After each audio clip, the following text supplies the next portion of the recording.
আজকের গন্তব্য আমাদের সকল প্রিয় দীঘা। নমস্কার বন্ধুরা, আশা করি সবাই খুব ভালো আছেন। আজ আবার বেরিয়ে পড়েছি একটু প্রকৃতির টানে, একটু মনকে শান্ত করতে। সন্ধ্যা নামতেই পৌঁছে গেলাম সমুদ্রের কাছে, আর সামনে এই দৃশ্যটা দেখেই যেন মনটা একেবারে ভরে গেল। আজ সমুদ্রটা যেন অন্য মেজাজে রয়েছে। বিশাল বিশাল ঢেউ গর্জন তুলে একের পর এক এসে আছড়ে পড়ছে বালুচরে। চারিদিকে শুধু সমুদ্রের গর্জন আর প্রচণ্ড হাওয়ার শব্দ। মনে হচ্ছিল প্রকৃতি আজ নিজের সমস্ত উচ্ছ্বাস উজাড় করে দিচ্ছে। বাতাস এতটাই জোরে বইছিল যে দাঁড়িয়ে থেকেও সেই অনুভূতিটা আলাদাভাবে উপভোগ করতে হচ্ছিল। কিছুক্ষণ এইভাবে সমুদ্রের সামনে দাঁড়িয়ে সময় কাটালাম। সত্যি বলতে এই কয়েকটা মুহূর্ত মনকে এক অন্যরকম শান্তি দিল।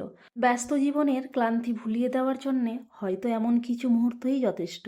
সমুদ্রের এত সুন্দর পরিবেশে এসে শুধু ঢেউ দেখলেই তো আর হয় না। সন্ধেবেলা একটু মুখরোচক কিছু খাওয়া না হলে যেন ঘোরাটাই অসম্পূর্ণ থেকে যায়। তাই আমরাও নিয়ে নিলাম গরম গরম মশলাদার পাপড়ি চাট।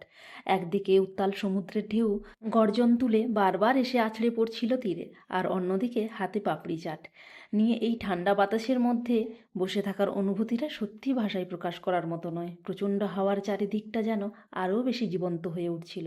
সমুদ্রে নোনা গন্ধ, ঢেউয়ের আওয়াজ, আর তার সাথে এই মজাদার পাপড়ি চাট, সব মিলিয়ে মুহূর্তটা হয়ে উঠেছিল একেবারে অসাধারণ।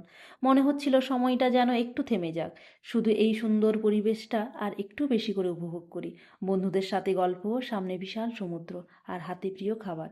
ছোট ছোট এই মুহূর্তগুলোই হয়তো জীবনের সবচেয়ে সুন্দর স্মৃতি হয়ে থেকে যাবে। আর সন্ধ্যা মানেই শুধু সমুদ্র নয়, এর সাথে জড়িয়ে থাকে এমন হাজারো ছোট ছোট আনন্দ যা মনকে অনেক দিন পর্যন্ত ভালো রাখে। ধীরে ধীরে এবার বাড়ি ফেরার পালা। সন্ধ্যার সুন্দর সময়টা সমুদ্রের পাশে কাটানোর পর এবার ফেরার পথ। রাতের অন্ধকারের আলো ঝলমলে রাস্তা যেন আরও বেশি সুন্দর লাগছিল। চারিদিকে শান্ত পরিবেশ, ঠান্ডা বাতাস আর স্নিগ্ধ রাত, সব মিলিয়ে পথ চলাটা হয়ে উঠেছিল ভীষণ সুন্দর। সত্যি আজকের এই ছোট্ট সন্ধ্যাটা খুব ভালো কেটেছে। তবে বাড়ি ফেরার আগে রাতের খাবারের জন্য কিছু তো নিয়ে যেতেই হবে।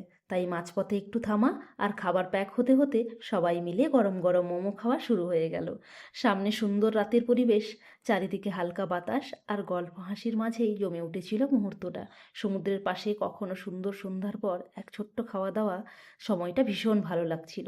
ছোট্ট ছোট্ট এই মুহূর্তগুলোই হয়তো ভ্রমণের আরও বেশি সুন্দর আর স্মরণীয় করে তোলে। বন্ধুরা, এখানেই শেষ করছি আজকের এই সুন্দর দীঘা ভ্রমণের ভিডিও। আশা করি আপনাদেরও আজকের এই ছোট্ট সন্ধ্যার মুহূর্তগুলো ভালো লেগেছে। সবাই ভালো থাকবেন, সুস্থ থাকবেন। আবার নতুন কোনো সুন্দর ভিডিও নিয়ে খুব তাড়াতাড়ি দেখা হবে।